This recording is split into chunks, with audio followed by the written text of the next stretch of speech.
Case, which captured the attention of an entire nation, is another example of how connected we are and how important it is to work together, share information, and pursue every lead. For just over 5 days, our NYPD investigators combed through thousands of hours of video, followed up on hundreds of tips, and processed every bit of forensic evidence, DNA, fingerprints, IP addresses, and so much more to tighten the net. We deployed drones, canine units, and scuba divers. We leveraged the domain awareness system, Argus cameras, and conducted aviation canvasses. And our detectives also went door to door, interviewing potential witnesses and doing the good old-fashioned police work that our investigators are famous for. This combination of old-school detective work and new-age technology is what led to this result today. And we must also acknowledge the instrumental role the media and the public played in this case. The images that we shared with the public were spread far and wide, and the tips we received led to the recovery of crucial evidence. We should never underestimate the power of the public to be our eyes and our ears in these investigations. This is the third time in 3 weeks that a member of the public has seen something and said something and done something that led to a high-profile arrest. The triple stabbing homicide in Manhattan, the gunpoint robberies in Queens during which an NYPD officer was shot, and now this. Now, the case will continue through the criminal justice process, and while we are proud of today's accomplishment, we must, of course, remember that a family is in mourning. I want to again extend my sympathies to Brian's family, his co-workers, and all who knew him. Finally, I want to thank the women and men of the NYPD, especially our Detective Bureau personnel, with a strong assist from our intelligence analysts. We also thank the SAC of the FBI's Criminal Investigative Division, Leslie Rodriguez-Bekshies. And I want to commend the staff of the Manhattan DA's office, and especially DA Alvin Bragg. He has been working with us 24/7 on this case, and I am incredibly grateful for his partnership. I'll now pass it along to our great Chief of Detectives, Joe Kenny, who will provide additional information. Chief. Thank you, Commissioner. Good afternoon. As the Commissioner stated earlier, a male was taken into custody today in Altoona, Pennsylvania this morning. He has been identified as Luigi Nicholas Mangione. He's a male, 26 years old. He was born and raised in Maryland. We know he has ties to San Francisco, California, and his last known address was Honolulu, Hawaii. He has no prior arrest history in New York.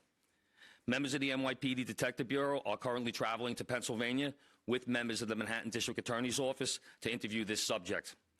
This case was brought to a successful conclusion based on the coordinated effort between numerous NYPD units, including the Intelligence and Counterterrorism Bureau, our federal partners at the FBI, the Manhattan District Attorney's Office, and of course, members of the Altoona Police Department in Pennsylvania. On Thursday, 1 day after this crime was committed, the NYPD released a photo of the shooter in this case. This picture was obtained by the NYPD during one of their extensive video canvasses. We took that photograph and we asked for the public's help in identifying this subject, and the public responded. Hundreds of tips began to pour into our hotline. Each tip was investigated thoroughly, and we began to release additional photographs as they came into our possession. The NYPD provided these photos to numerous media outlets. Local, national, and international outlets released the photo via television, print, social media, and online content. Luckily, a citizen in Pennsylvania recognized our subject and called local law enforcement.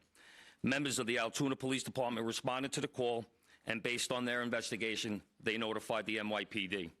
This investigation is still active and ongoing. Thank you very much.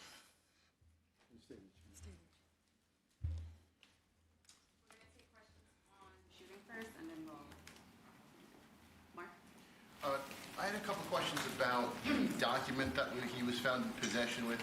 Can you go a little bit more in depth about those motivations that you mentioned? Was that CEO specifically named in that document? Was there anything more about him wanting to go after others? And also in that document, was there any indication that explains us how the level of detail that he went into killing him? Like, is there anything? Like I said, that document is currently in the possession of the Altoona Police Department as part of their investigation. But just from briefly speaking with them, we don't think that there's any specific threats to other people mentioned in that document. But it does seem that he has some ill will toward corporate America. Over here, sir. MJ? Chief, was the suspect wearing a mask at the time he was spotted in the McDonald's? And also, criminal cases often have a linchpin. Can you point to a single linchpin that helped crack this case? There's numerous linchpins in this case, in the fact that we've recovered an enormous amount of forensic evidence, an enormous amount of video, and once again, with your help and the public's help. So I really couldn't put it on one thing, but if I had to, it would be the release of that photograph from the media. You said he had a passport on him. Do you believe he was trying to flee the country? And also, are you still looking for any evidence in Central Park in regards to the bike?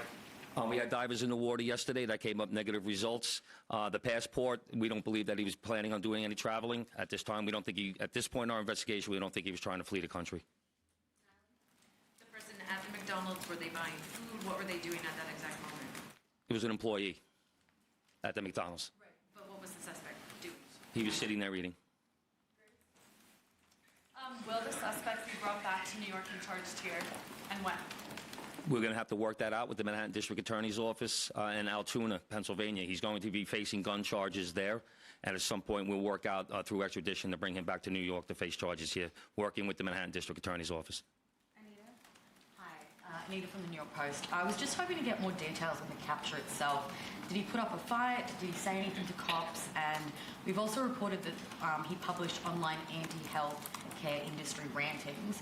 Can you share with us some of the services that he posted on? We're still working through his social media. We're going to do a complete scrub of that. Preliminarily, like I said, he seems that he has some ill will toward corporate America, but that will all come out as part of our investigation. We're not done here. We're still going to be putting this together. We're still going to be working very hard to bring this to a successful conclusion. And the capture itself, did he put up a fight? Did he say anything to police? I don't have that information. Oh, sorry. Can you elaborate on how he got there, the path he took from Port Authority and on the George Washington Bridge to Altoona, PA? Same thing. This just happened this morning. We'll be backtracking his steps from New York to Altoona, Pennsylvania. I was going to ask if we knew anything, if he took a bus to Philadelphia first and then somehow got to Altoona. But We're still working on that. We're still working through that. Is there any indication that anybody else was helping him from the inside, as far as tracking the CEO's movements? Once again, we're still working this investigation very hard. It's not at its conclusion yet. That could come out during our investigation, but as of right now, we have no indication that took place. Chief, did he have any weapons or anything like that with him when he was arrested? He was in possession of a ghost gun that had the capability of firing a 9mm round and a suppressor. Can you get into a little bit about the technical aspects of the investigation? I know you deployed an unprecedented amount of technology. You also activated the Sentry program through Intel. Can you talk about how that is going to play into actually building the case as far as cell phone and all of the other technical aspects of what you've done? In this case, it really came down to technology was the use of drones in Central Park, and really comes down to the video canvas that we did. We used every source of video that we could collect, hundreds and hundreds and hundreds of hours from hundreds of sources, and that helped bring this to where we are right now. The gun is it believed to be the gun used in the shooting? And there was some talk that it was a veterinarian type gun. Is that accurate? No, as of right now, the information we're getting from Altoona is that the gun appears to be a ghost gun. May have been made on a 3D printer. The capability of firing a 9mm round, obviously that will come out during our ballistics testing. Oliver? Yeah, Oliver Barnes from the Financial Times. Do you have any indication how long this handwritten, is it a handwritten manifesto that you found on the suspect? And then also whether or not he put it online at all? Don't know if it's online. As of right now, it's a handwritten 3-page document. Chief, does he have ties to that area, and was was he someone who you knew by name before his arrest? We believe he may have attended college in Pennsylvania, but like I said earlier, he has ties to Maryland and California and Hawaii. And you knew him by name before today? Was his name on your radar? Excuse me? Was his name on your radar? Was he someone who you had been looking into before his arrest? No, we did not have his name prior to today. Lynn? Brent? It's okay. Does he have any prior arrests? I know there were none for New York City, but is there any prior arrests anywhere else in the country? We have not come across any arrests in the country. Chief, hi, how are you? On two things. On the ghost gun, is it something you're going to be looking into to see if he made it himself? And can he make that himself? Or would he have to buy the gun the way it was? No, once again, that'll be part of our investigation as we follow up. I mean, obviously he's going to face murder charges, but is there any chance that he could face any other charges because he was targeting the CEO and because of his writings and other things that we're now finding on him? Federal charges or that determination will be made by Alvin Bragg. Yes, what connections does he have in Pennsylvania that you know of? Are they in Altoona specifically? We believe he attended college in Pennsylvania. Does he know anybody in Pennsylvania? Wouldn't be able to tell you that. All right, we're going to take one more question from Shooting Marla, and then we're going to go. You talk about the manifesto having said things against corporations, but specifically UnitedHealthcare, and do you believe that Mangione acted alone? We believe at this point, our investigation is leaning toward he was acting alone. So, like I stated earlier, we're still working through the investigation. We're not stopping today. And as far as the manifesto, like I said, I don't have the complete details of that. It's in the possession of the Altoona Police Department. We're going to shift to Octo. Yep. Good job, Chief. Commissioner.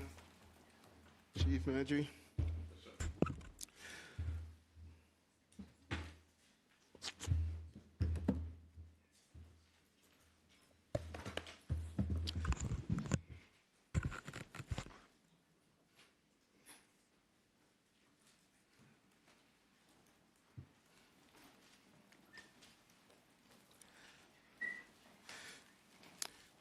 Again, great job by the New York City Police Department. In certain aspects of this investigation and the crime itself is something that we have been zeroing in on. Ghost guns. We have really talked about this since the beginning of the administration. They could be made on a 3D printer, and they are extremely dangerous, and we must do more on the federal level to clap down on the availability of ghost guns. And it just really leads into just the top headers of what we did last week and what we're doing this week. This week is all about public safety. Public safety, I've stated over and over again, is a prerequisite to our prosperity, and we're going to continue to make this city a safe city. It's the safest big city in America, but anytime you have a crime of this magnitude, it shocks us, and it really has a major impact on the perception of crime in this city. This crime has continued to go down. We're going to continue to do what's needed. Today we announced an Every Block Count initiative, and the blocks that we identified since October, they have not had one shooting or one shots fired job that came over. We're going to add that on to our community link operation that has resulted in over 1,000 operations and over 700 complaints resolved, nearly 16,000 summonses issued, and over 200 people placed in shelter. Our community link initiative is extremely important. It operates every day across the city, removing ghost cars, targeting illegal vendors, and addressing the everyday problems that make New Yorkers feel unsafe. The precincts where we have focused on our every block count is the 73rd precinct in Brooklyn and the 46th precinct in the Bronx. These two precincts have historically seen high rates of violent crimes and shooting incidents, and so we want to make sure we deal with all of those quality of life issues that impacts why criminal behavior takes place. We don't want to only to be reactive, we want to be proactive. Hats off to the team. It's a big belief on my part. You have to dismantle the historic walls that kept us from operating together. FDNY, DSNY, DOB, DEP, HBD, NYCHA, Parks, DOT, and other community-based organizations are all part of this initiative with the local block CEO and many, many more agencies. You know, last week we announced Axe the Tax for working class. We're really pleased with this initiative. $62 million will be going back to those who are at 150% of poverty line. When you add that with our earned income tax credit and the other initiatives that we put in place, it clearly shows how important it is for us to focus on working class, low-income working class people. We really want to thank Senator Leroy Comrie and State Assembly Member Ronise Bichat-Hermelin for carrying the bill. So, Amaris, why don't we open the floor to a few questions? Hi, Mr. Mayor. How are you? Good. Other Good. big news today, Daniel Penny was found not guilty of the killing of Jordan Neely. I wanted to get your thoughts on that. And then another question. Last week on our morning show, you left the door open seemingly to rejoining the Republican Party. I wanted to know why you didn't say you're a proud Democrat. Do you find issues with your own party? First, you know, as I stated when this incident first happened with Jordan, that's my son's name. And so, you know, these incidents that happen in the city is not only professional, but they're personal, and we take that with us. Jordan should not have had to die. And I strongly believe, as I've been stating, probably from day one, we have a mental health system that is broken. When you have someone repeatedly going through that system, that's a signature of failure. And we need help in Albany and in the city council. We can't sit back and mourn the loss of someone that is caught up in this system when we're not taking the action every day. But a jury of his peers heard the case, saw all the facts and all the evidence, and made a decision. And I joined D.A. Braggs in stating that I respect the process. And then on my second question last week on leaving the door open about joining the Republican Party on our morning show, why didn't you say you're a proud Democrat, and do you find issues with your own party?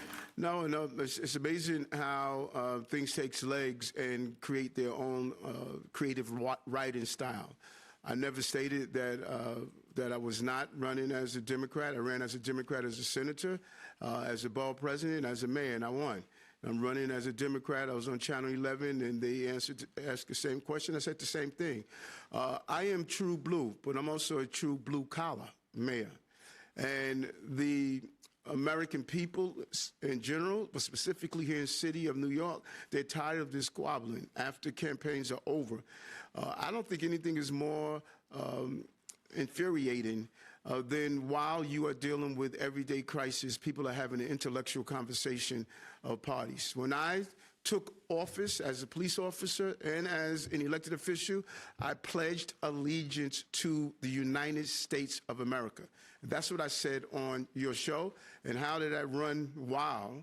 That's just the nature of the creativity that comes from your industry. I ran as a Democrat, I'm going to run as a Democrat, and I'm going to win as a Democrat like I did the last time. Good to see you. How are you? Not too bad. How are you doing? Good, good. I was wondering if you could follow up on another comment you made over the weekend about the potential of invoking executive action to override the council and sanctuary city laws. Can you give us any other details about what you're considering doing? I think you expressed why, but any details about any new policy you're presenting? And one quick follow-up to Kelly's question. Do you think the verdict in the Daniel Penny case says anything about the mood of the city, and do you feel like it opens the door for maybe more of these interactions of people taking justice into their hands, so to speak? Yeah, good question. And I'll answer the latter first. What you see, what people often do, a lot of people make interpretations, about trials, but juries are in the courtroom. They're hearing every piece of evidence. They are hearing the testimonies. They have to make the decision. And that's the system that we have. And actually, it is probably one of the best systems on the globe. And I think the juries heard the evidence and made a determination based on the evidence that they heard. And And does it impact what's going to happen throughout the city, that people are not going to take action or going to take action? I don't think it does. I think that oftentimes people make these decisions when they are in the midst of it. And there's a desire of New Yorkers to help out those who are in need. There's a desire of New Yorkers to always respond when they believe it's necessary. And I don't think that is going to change in any way. This is not the first time, and I'm sure it's not going to be the last time, that individuals take actions, and people are going to question about those actions that happen. But at the cornerstone and the heart of this is that this young man, like so many others that are on our subway systems, I made it clear. That's not a place to sleep, to live. That's not a place to be. And when they need help, we need to give them the help that they have. What was your first question? Quickly, if you could give us any more details about what you're That's the thinking Sanctuary about City. the Sanctuary City. I have not been unclear about this. I've been extremely clear. I've said it over and over again. I said it last year sometime. The part of the law that the city council they have refused to change, that we cannot communicate with ICE when people commit serious violent acts. I disagree with that. That was not the Sanctuary City law that Mayor Koch put in place. It was not the Sanctuary City law that Mayor Bloomberg did. The previous administration made a major change. And there was a report over the weekend where a councilperson stated that, why don't you just open up the federal ICE office on Rikers Island? We can't. It's right. So, one should know what the law is and what the law isn't. And if I had legal standings to overturn that law, then that's the conversation I want to have with the court counsel. When we feel the law is unjust, we go to our court counsel and say, do we have legal standards? We're not going to do frivolous lawsuits just to say we're doing a lawsuit. I was just curious, are you going to add crime? Because there is a list of crimes where someone committed them. You can release a detainer if ICE has a judicial warrant. So is it a matter of adding more crimes? Is it a matter of what you just mentioned, allowing ICE to work on city property? Any specifics you can give us?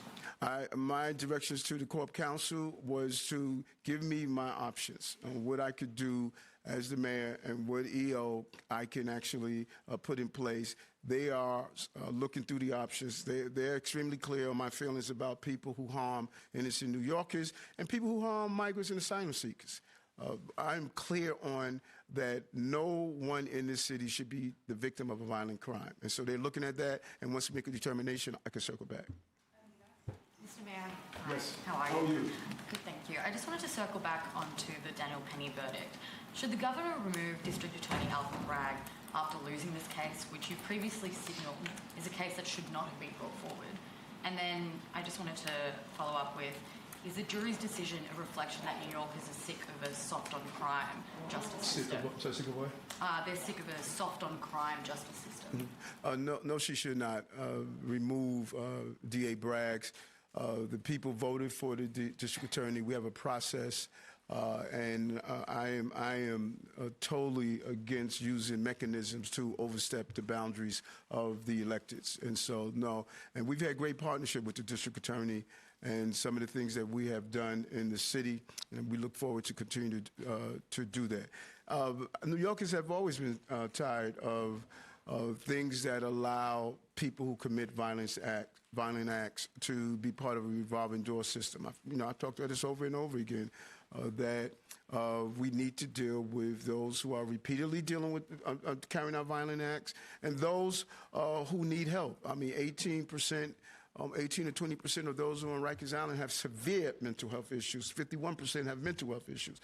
That's why my call of using one of the 4 jails that we're opening to turn it into a state-of-the-art psychiatric facility. We could do a better job, and we could do better resources, and it can't be waiting until these incidents happen, then everybody stands up and says something's wrong. We need to stand up before something happens.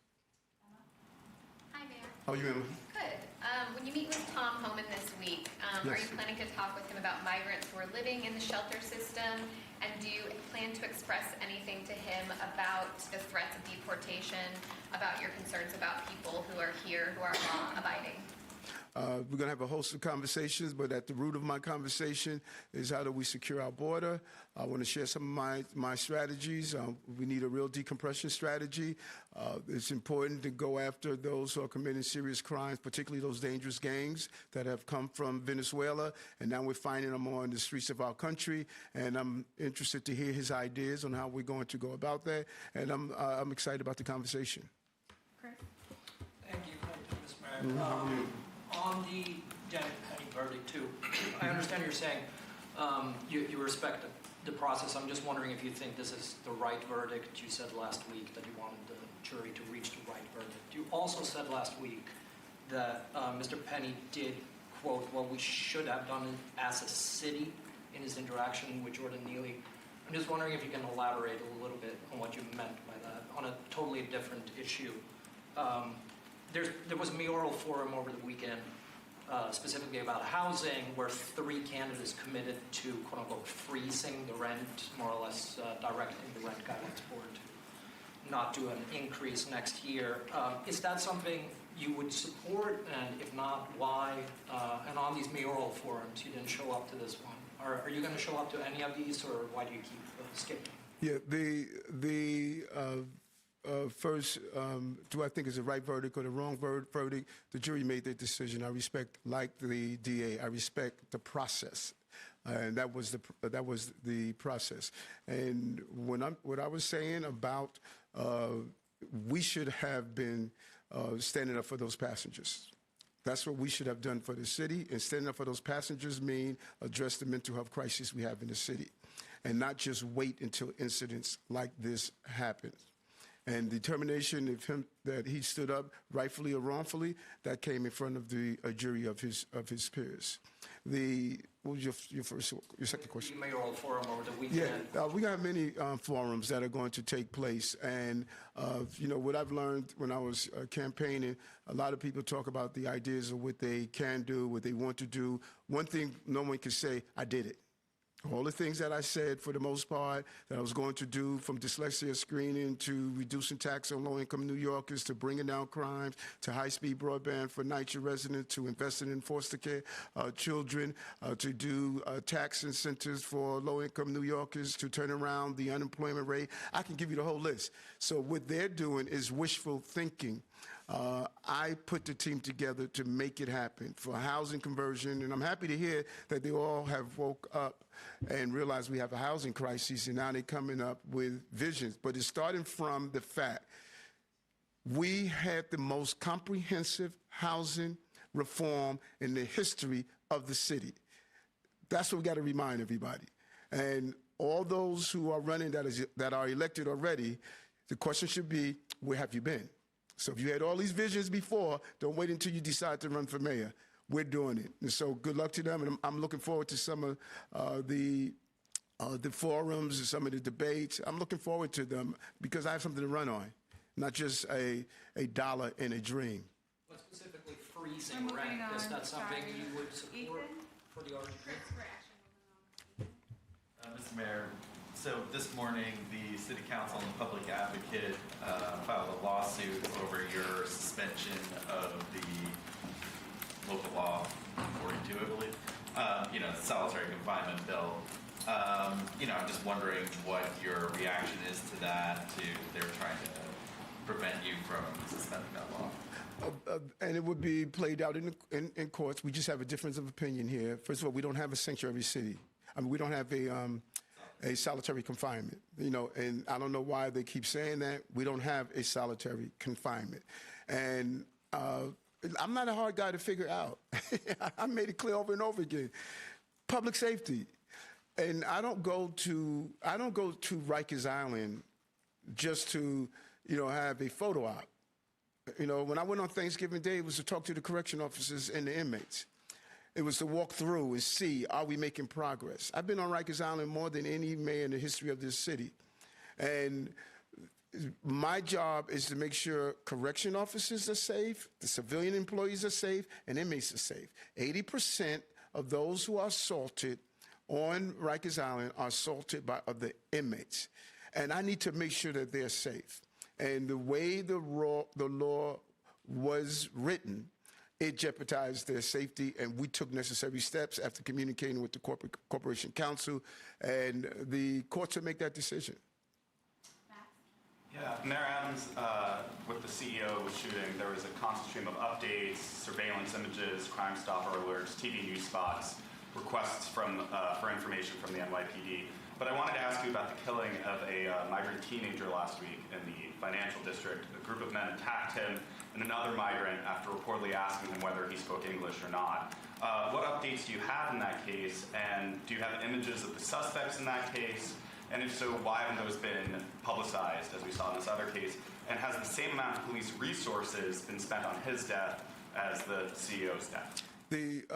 First and foremost, the fact pattern that you just described about asking, did he speak English, that was not in any of the reports, that was not in any of the interviews, because I specifically asked the investigators and the commissioner, and that was in any documentation or any of the interviews that took place. Any loss is a huge loss. And there are aspects of that incident that is slightly different from what was reported and is currently receiving the necessary manpower to bring the person to justice. And we don't believe a loss of a death of an innocent life should be ignored. But when you have a specifically targeted shooter, we didn't know if this person was going to carry out additional shootings. We didn't know if this person was a serial shooter. We didn't know what we had. We knew we had to take him off the streets of the city. So the urgency was not so much that was he a CEO in comparison to someone that's a low-income New Yorker. No, it's not. We did not know what we had and what was going to be the extent of that. And as it was just mentioned, some of the preliminary reporting that the chief gave us is that he was showing a total, appeared to be a distaste for corporate America. So we didn't know what was next. And we did the necessary decision to make sure we brought this person to justice and took him off the streets of New York. So the reporting hasn't been accurate. Do you have any updates on that case? We're actually moving on. Morgan? Hi, Mr. Mayor. Hey, Morgan, how are you? I'm good, thank you. So on the man believed to be the suspect here, one of the reasons why you guys got a good look at him is because he was able to pull his mask down in the hostel. Just wondering if this is prompted you to renew your call to have people not wear masks when they go inside businesses. And then my second question is, you said that you're going to run as a Democrat, but you said you're also a blue-collar mayor. Do you feel like the Democratic Party has strayed away from its blue-collar roots? I think it was last year, early this year, mayor's dog years, we called to say, when you go into businesses and establishment, ask people to temporarily remove their mask.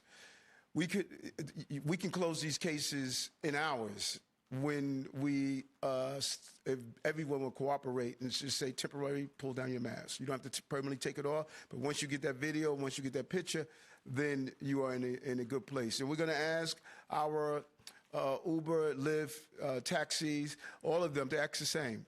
When you get inside someone's taxi, someone's cab, someone's for hire vehicle, you should have that person pull down their mask so you can see who they are, and many of our vehicles have cameras inside. That would assist us greatly to apprehend the person involved and send the information across the country. And so I will continue to advocate a very smart, simple way of having a great tool for law enforcement, and we're going to continue to do that. And then the second question, you said that you're going to run as a Democrat, Yes. but The Democratic groups, yeah. right. No, I think that we are not doing a good job in speaking to working class people. And I've said this over and over again, and I said it pre-election, that our conversation is and must be, as what we've attempted to do in this administration, from housing to bringing down the cost of child care to all the other initiatives. We wanted to speak to working class people, and that's what I hear from working class people every day. And while they are hurting, they don't want this intellectual conversation that I believe the party started to do. You look at what we did here in New York. The minority leader in Congress, Hakeem Jeffries, was able to secure many of his seats here because those candidates were having a working class people conversation, and that's what I think the party needs to do.